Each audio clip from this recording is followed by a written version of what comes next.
ओढ़ के चला।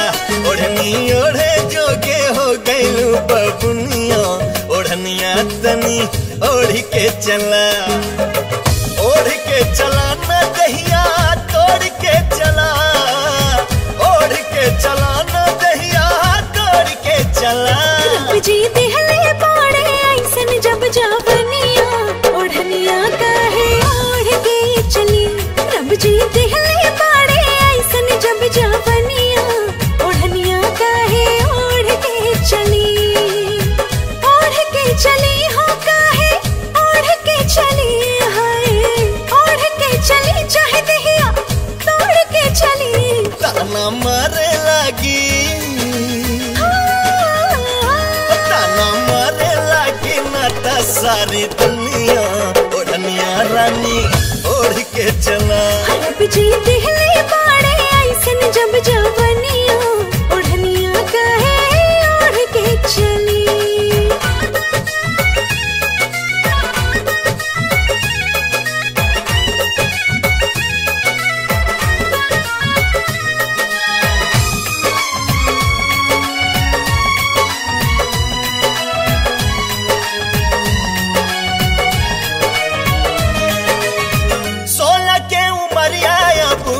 गइल बारू फान हो, कुल्ही और से चली तो पे नैना के बान हो।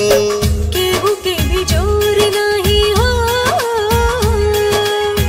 केहू के भी जोर नहीं हमरा पे चले।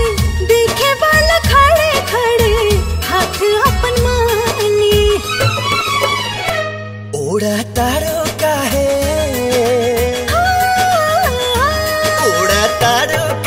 छोड़ के जमुनिया, ओढ़निया तनी ओढ़ के चला। रब जी दिहले पाड़े ऐसन जब जावनिया, ओढ़निया काहे ओढ़ के चली।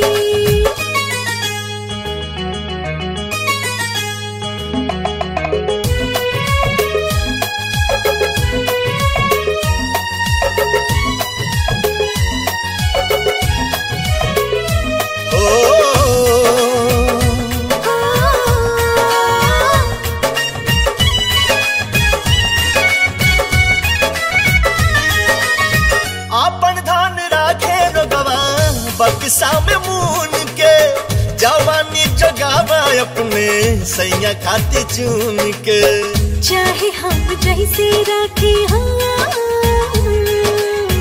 चाहे हम जैसे रखे धनुई हमार बान। दुनिया के छोड़ना तोहर का विचार बा। तब तब बन जा तू, बन जा तू हमार दुल्हनिया, ओढ़निया रानी ओढ़ के चला। रब जी दिहले पाड़े ऐसन जब जावनिया,